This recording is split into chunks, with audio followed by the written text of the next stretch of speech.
My name is Marlene Kincaid, and at 70 years old, I thought I had earned a little peace. I built my life one stitch at a time, sewing gowns late into the night, paying down loans until I finally held the keys to my small cottage by the Oregon coast. That house was supposed to be my safe harbor, but the night I dragged my suitcase up the front steps, I heard my daughter-in-law's voice slice through the door like a knife. "That old parasite is back. We don't have space for her here." The words hit harder than the salty wind off the bay. I froze, my hand still on the brass doorknob. For a moment, I thought maybe I had misheard. Maybe she was talking about someone else. But then I caught Derek's lower tone, my own son's voice, trying to hush her. And that was worse, because silence can be a kind of agreement. I pushed the door open and saw the life I had worked for turned upside down. Boxes that weren't mine stacked high in the foyer, my picture frames shoved into a corner, a blanket I had crocheted years ago tossed carelessly on the floor. Tessa stood in the hallway, arms crossed, glaring at me as if I were the intruder. Derek wouldn't even meet my eyes. The heat rose in my chest, but I didn't shout back. I didn't beg. Instead, I wheeled my suitcase into the middle of the room, looked once at the family photograph still hanging crooked on the wall, and then turned right around. My palms were shaking as I gripped the handle, but my steps were steady. If they wanted me gone, if they truly believed I was nothing but a burden, they were about to learn how wrong they were. This was my house, my life, my name on the deed, and I wasn't about to surrender it. I walked out into the sharp night air, the roar of the ocean behind me, and swore one quiet promise to myself. They had drawn the first line, but I would finish this battle on my terms. The motel smelled faintly of bleach and salt water, a far cry from the cedar walls and ocean breeze of my cottage.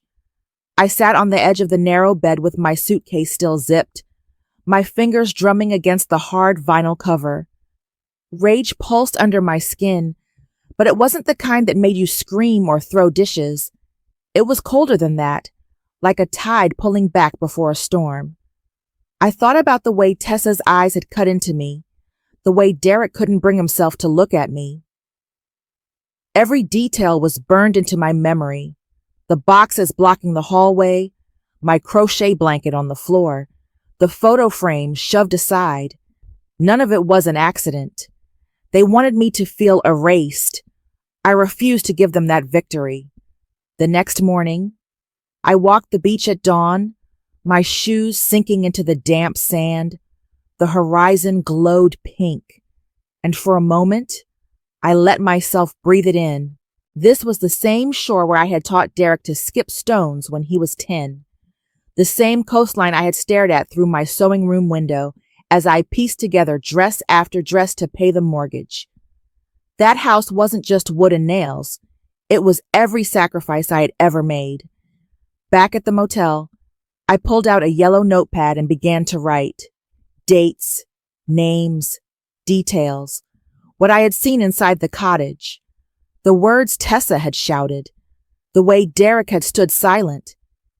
I wrote it all down, every line a stitch in the pattern I was starting to weave. I wasn't ready to confront them yet, but I knew one thing for certain. My house, my dignity, my life were not theirs to take. If they wanted a battle, I would not meet them with tears or tantrums. I would meet them with proof, with strategy, with the kind of patience that had carried me through decades of hard work. I set down my pen, closed the notepad, and whispered into the empty motel room. This isn't over. The cottage wasn't just a roof over my head. It was a story I had written with my own two hands, chapter by chapter, year after year. I could still see the younger version of myself crouched on the living room floor, pinning fabric beneath a humming sewing machine while Derek colored at the kitchen table. Every paycheck I took to the bank, every loan payment I mailed on time, every extra hem I stitched under a lamp at midnight, all of it poured into that house, until the walls themselves felt stitched with my labor. I remembered the day we laid the pine floors. Derek was barely 20, still strong from construction jobs during his summer breaks. He helped me carry the planks, both of us sweating under the July sun. When the boards finally locked into place, we sat cross-legged in the middle of the room, drinking cheap soda straight from the can, laughing at how crooked one corner had turned out. "It's ours, Ma," he said, pride shining in his voice. For a moment, I believed the house would always hold that bond, but memory is a tender liar. That same boy who once promised to take care of me had stood silent while his wife called me a parasite. The crooked corner was still there in the floorboards, but the pride in his voice had been replaced by shameful silence. Standing on the motel balcony now, I traced that memory like a scar. My chest ached, but beneath the ache was something sharper. That cottage was not just property. It was proof that my sacrifices had meaning. I couldn't let anyone rewrite that story, not even my own son. I pressed my palm against the cold railing and made a quiet vow. If they thought age had softened me, they were wrong. I had built a life from scraps of fabric and patience, and I could build a defense just the same. This wasn't about comfort anymore.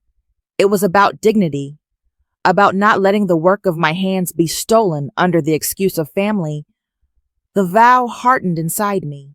Tomorrow, I would begin digging for the truth. My name is Marlene. 2 days later, and at 70 years I stopped old, by the post office a little to collect piece. my mail. I built expecting my life nothing more than grocery coupons and a water bill. into the night. Instead, Paying down loans until I tucked finally between held the envelopes keys was to a my thick small packet cottage by addressed the to me Oregon but coast. clearly opened and resealed. That house was supposed to be my safe My harbor. stomach tightened as I But flipped the night through the I pages. dragged my suitcase up It was the a front notice of a steps, medical I evaluation heard I my had supposedly daughter-in-law's missed, voice slice through the an door appointment like with a a knife. doctor I had never seen. That old parasite is Doctor back.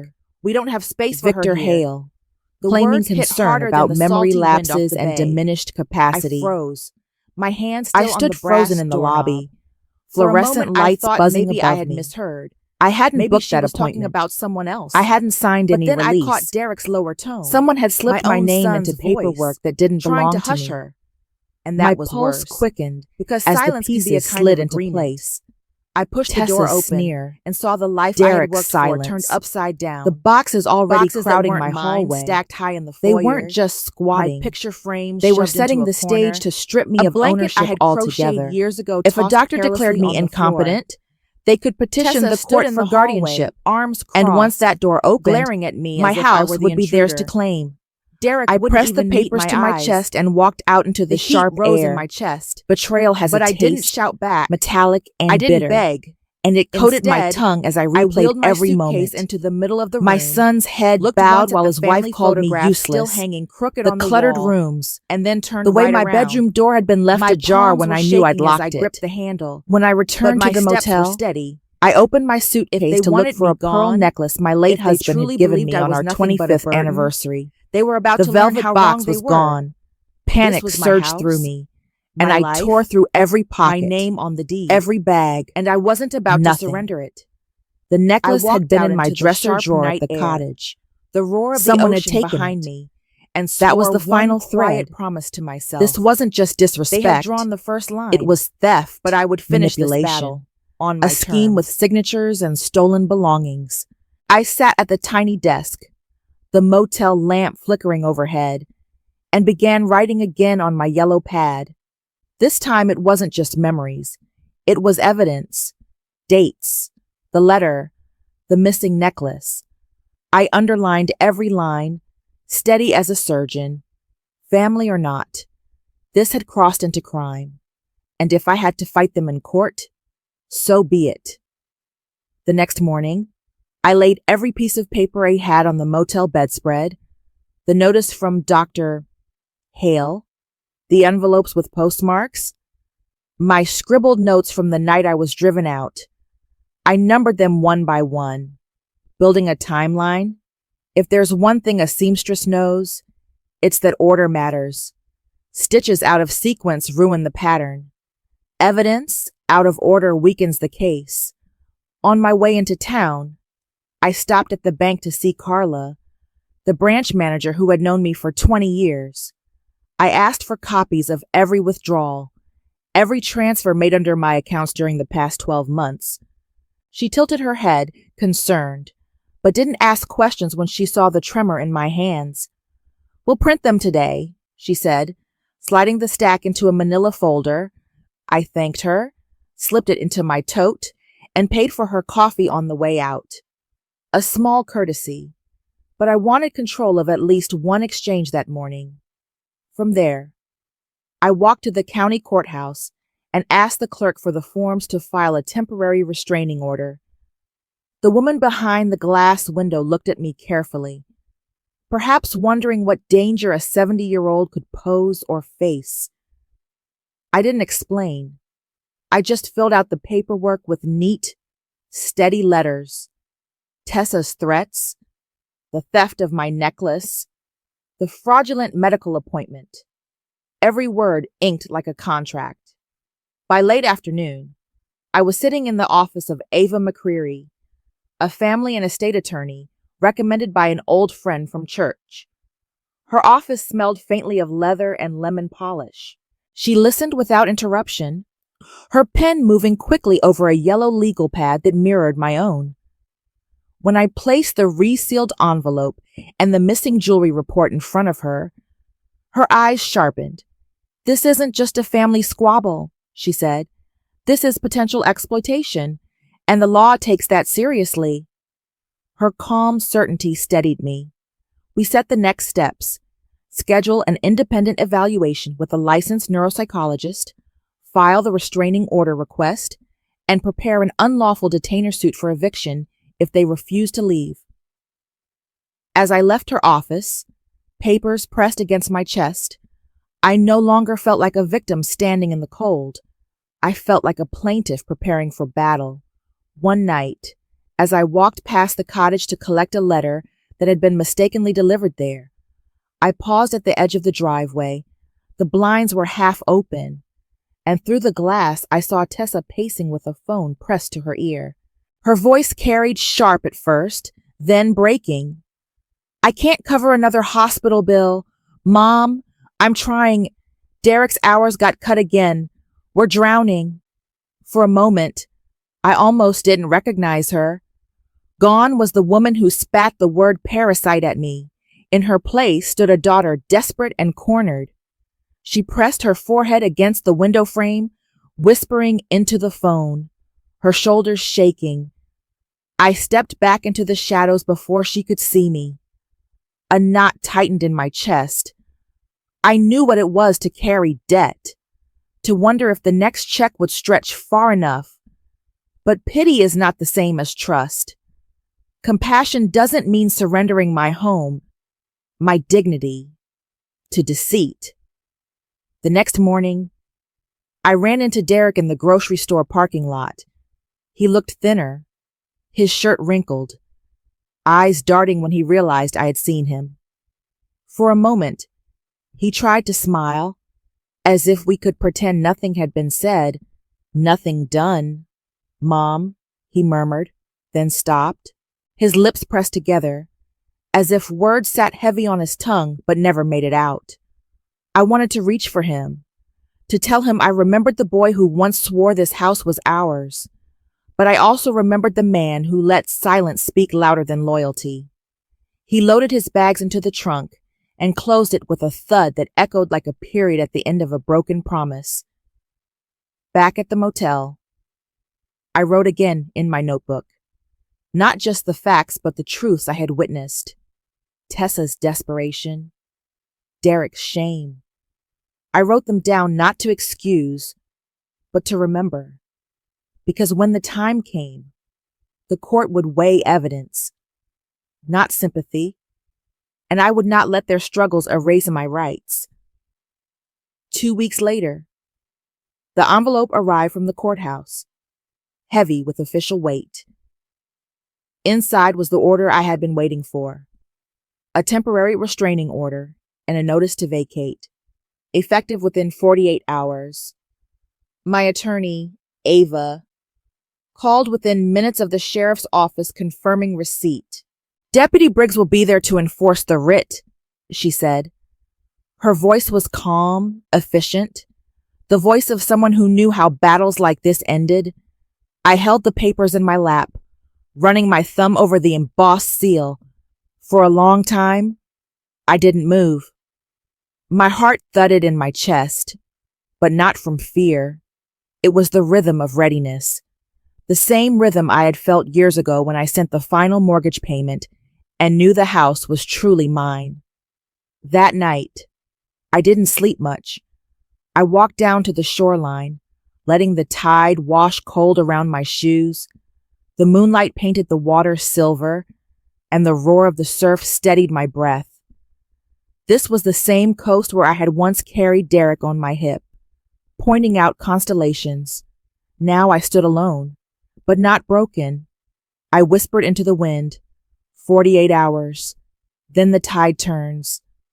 Back at the motel, I made list in my yellow pad, locksmith scheduled, cleaning crew on call, a neighbor ready to witness the inventory. I packed a small bag with my deeds, insurance papers, and the letter from Dr.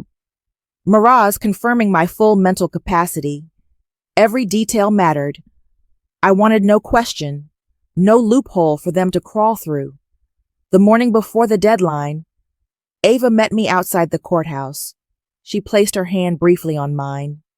This isn't just about a house, Marlene. It's about the principle that no one gets to erase you. I nodded, slipping the papers back into their folder. My stomach fluttered, but my spine felt straight as steel.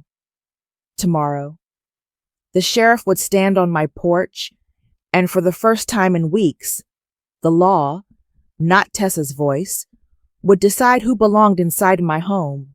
The sheriff's cruiser pulled into the driveway just after 9, its lights flashing silently in the morning sun. I stood at the edge of the lawn with Ava beside me, my documents clutched in a folder against my chest. Deputy Briggs stepped out, tall and steady, his badge catching the light. He nodded once before climbing the porch steps and knocking hard on the door. It swung open to reveal Tessa, her face blotched red, her voice already raised. You can't just barge in here. This is our home. Briggs didn't flinch. He unfolded the writ and read it aloud, his tone clipped and official. By order of the county court, you are required to vacate these premises immediately. Failure to comply will result in removal and possible criminal charges. His words landed like iron on the wooden porch. Behind her, Derek appeared, shoulders hunched, his eyes fixed on the floor. For a fleeting second, I saw the boy who had once laughed beside me on those pine floors, soda in hand. But he wouldn't look at me now. He couldn't. Tessa tried again, her voice breaking this time. We have nowhere to go. You can't throw us out like trash. I stepped forward, my palms trembling but my voice steady. This was never yours to take. You could have asked for help, but instead you tried to erase me. My gaze shifted to Derek.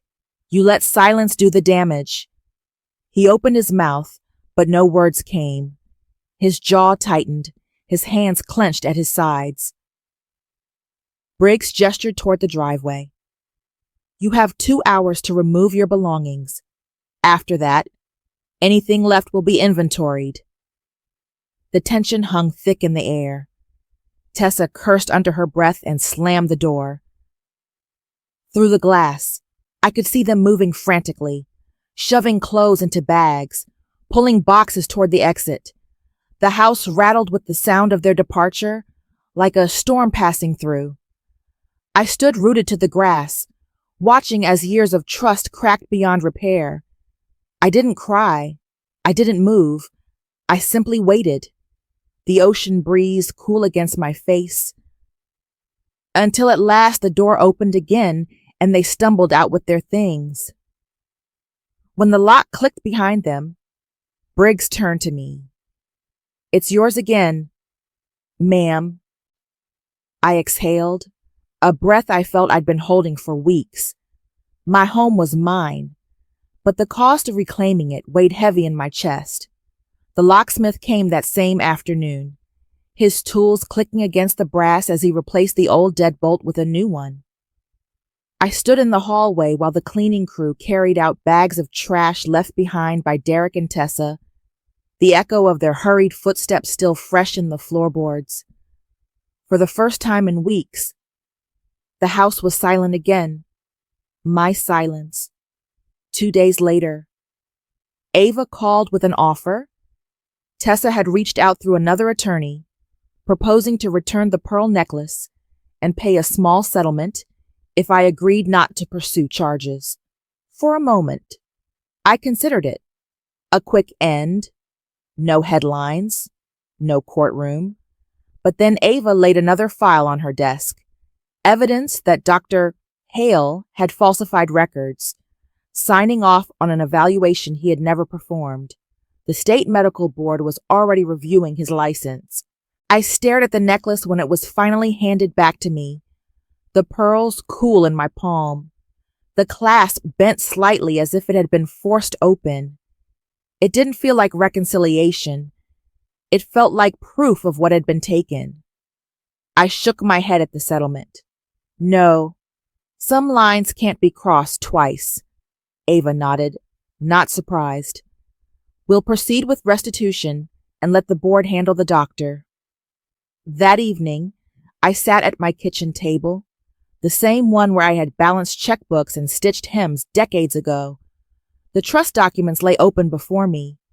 My attorney had recommended updating my estate plan, and I agreed. Derek's name would no longer stand as sole heir. I left a modest portion contingent on his willingness to seek counseling, but the bulk of my assets would pass into a trust managed by people I could rely on. My pen didn't shake as I signed. The ache in my chest was sharp, but it was steady, like setting a bone that had been broken too long. I closed the folder, placed it in the safe, and listened to the quiet hum of my house, whole again but forever changed. The days after the eviction were strangely quiet. For the first time in weeks, I could hear the steady rhythm of the ocean through my bedroom window without the clutter of voices that didn't belong. Silence no longer felt like exile. It felt like peace. Neighbors began stopping by, some curious, others kind. Mrs. Rowe from across the street brought a warm apple pie and set it on my counter as if I had never left. "You hold your head high, Marlene," she told me, her eyes shining with approval. I did, because dignity doesn't come from what others call you. It comes from refusing to believe their lies. On Sunday, I went back to the church quilting circle, my needle sliding through fabric as stories and laughter wove around me. No one asked about Derek or Tessa directly, but their silence carried compassion, not judgment. I stitched alongside them, feeling the simple comfort of belonging, of being seen as whole. One evening, I stood in the doorway of my cottage, the setting sun washing the pine floors in gold. I glanced at the crooked board Derek and I had laid together so many years ago, the corners still slanted, imperfect and honest. It no longer hurt to look at it. It reminded me that love can be real and still fail, that family can break, but the foundation you build for yourself endures. I know some people might wonder if I'll ever forgive him. Maybe forgiveness will come. Maybe it won't. But forgiveness doesn't mean returning the keys to someone who tried to lock you out of your own life. Love without boundaries isn't love at all. It's surrender. I closed the door gently behind me, the new lock clicking firm, the air inside warm and steady. My house was mine again, but more than that, my voice was mine, and that, after everything, was enough. Thank you for watching. If you enjoy these family drama and revenge stories, Please subscribe and join me for more every day.